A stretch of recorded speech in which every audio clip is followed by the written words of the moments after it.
Nabii Oliva, dada wa jibu, ana majibu ya maswali yako.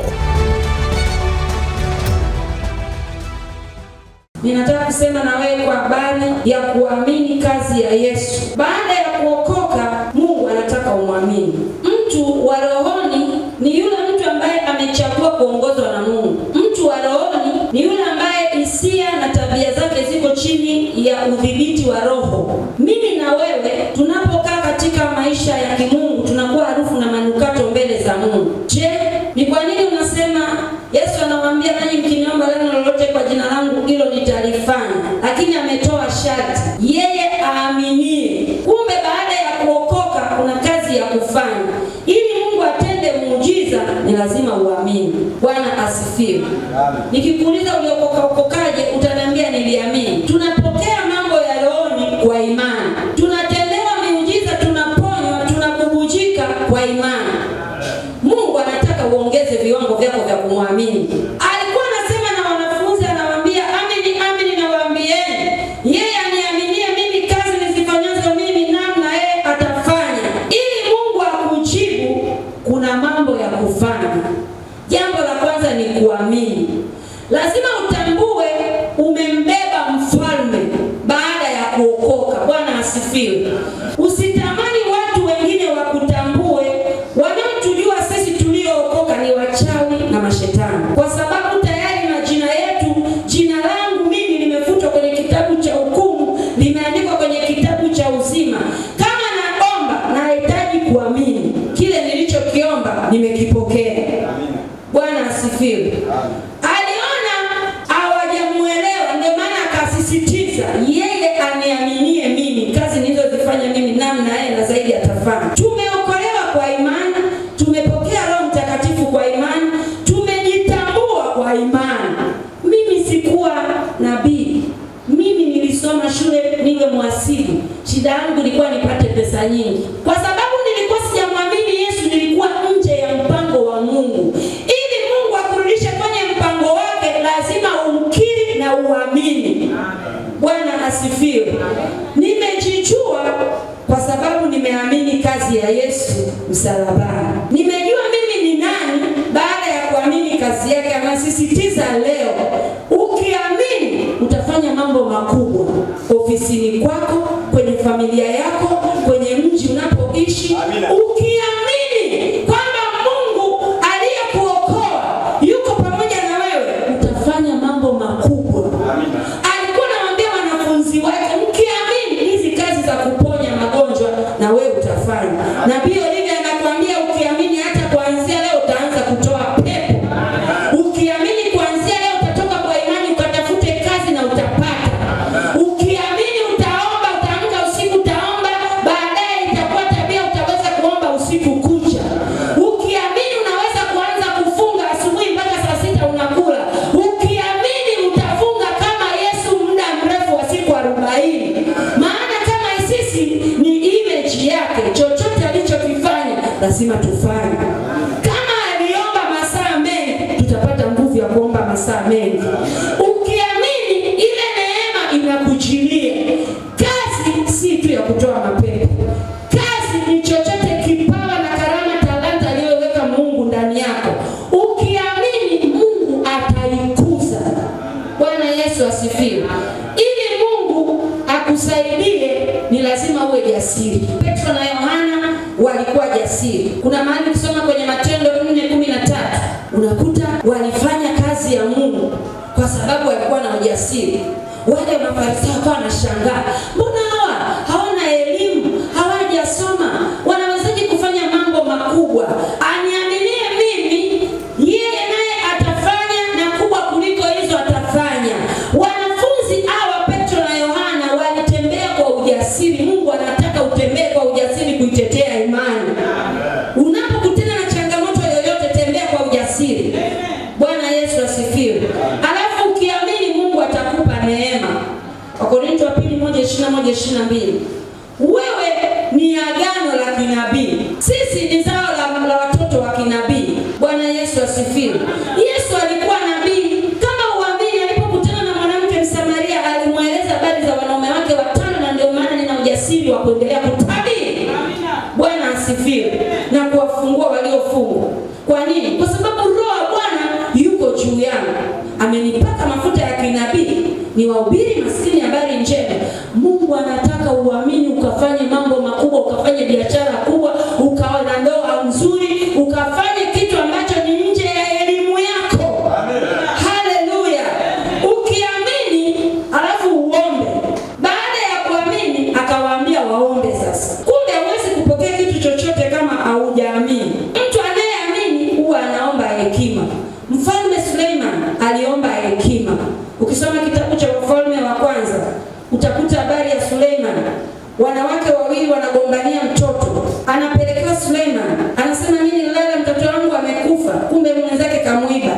Anaamwaje ile kesi? Mwanamke mmoja mfalme anasema tulete kisu tumkate vipande viwili. Yule mwenye mtoto akasema usimkate. Hekima ilitumika. Mungu anataka uwe na hekima katika kufanya maamuzi. Mtu uliyeokoka usiache kazi kabla hujapata kazi. Mtu uliyeokoka usiwe ni mtu wa kusababisha migogoro katika familia yako.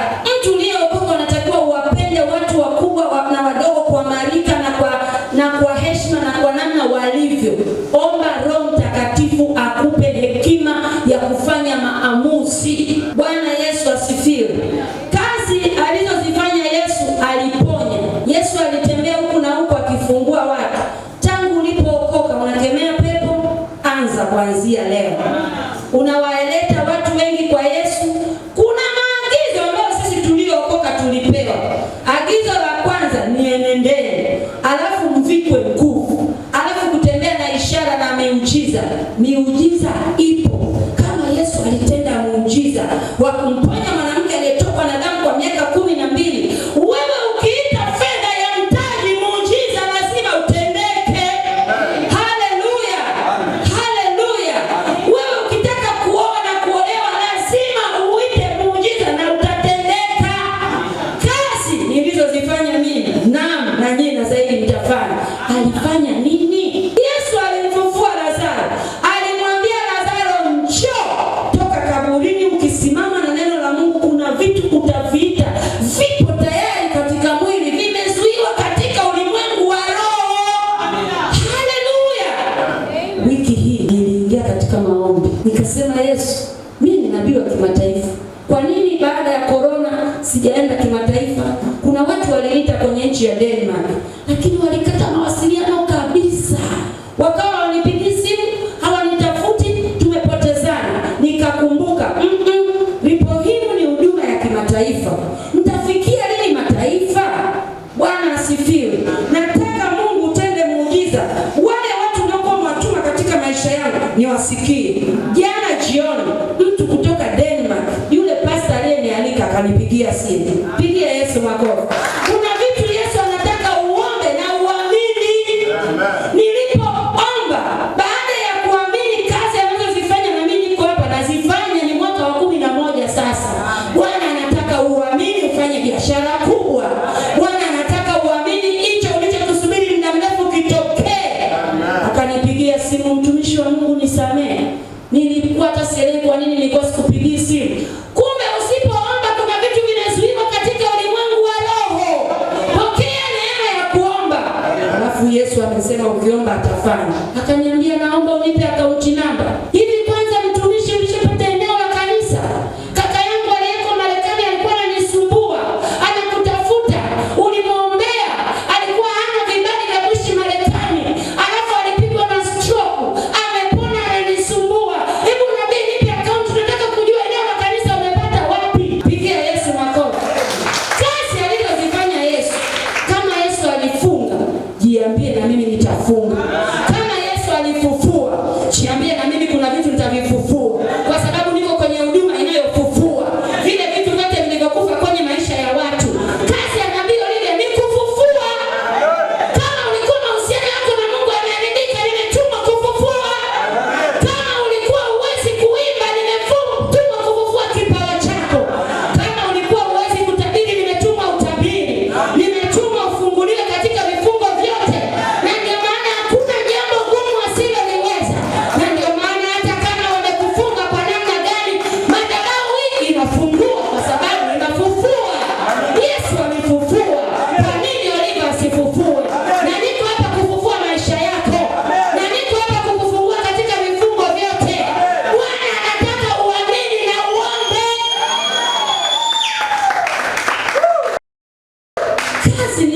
alifanya nini? Alitabiri. Ni mwaka wa 11 ninatabiri. Siogopi watu watatukana, siogopi watu wataniacha, siogopi wataniita nabii wa uongo pepo. Yesu alitabiri. Amen. Kwa nini nisitabiri? Amen. Yesu aliponya. Kwa nini watu wanaonifuata wawe na magonjwa? Yesu alihubiri, lazima nihubiri. Yesu alikwenda vijiji na vijiji, na ndio maana nakwenda redioni, na ndio maana nakwenda YouTube. Nataka na wewe kazi alizozifanya Yesu, amini aanze kukutumia. Nasema utafanya biashara kubwa. Nasema utakuwa na mtaji hata kama unajiona dhaifu, kwa sababu moja tu, umemwamini Yesu. Mtu anayemwamini Yesu anatembea katika ujasiri. Omba hekima, msubiri Bwana, ishi sawa sana na maagizo ya Mungu. Kuwa na muda mrefu wa kuomba maombi ya rehema. Maombi ya rehema yanavuta muujiza. Nani mkiniomba neno lolote kwa jina langu hilo mtalifanya. Tunatakiwa kuomba kwa jina la Yesu. Amen.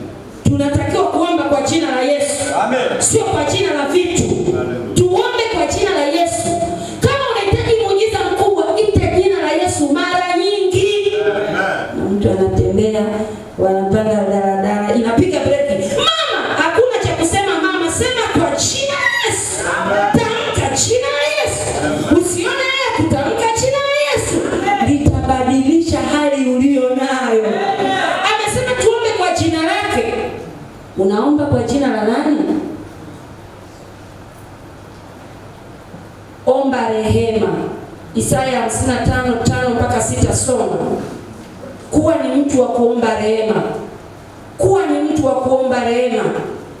Kuwa ni mtu wa kuomba rehema. Soma. Nabii Oliva, dada wa jibu, ana majibu ya maswali yako.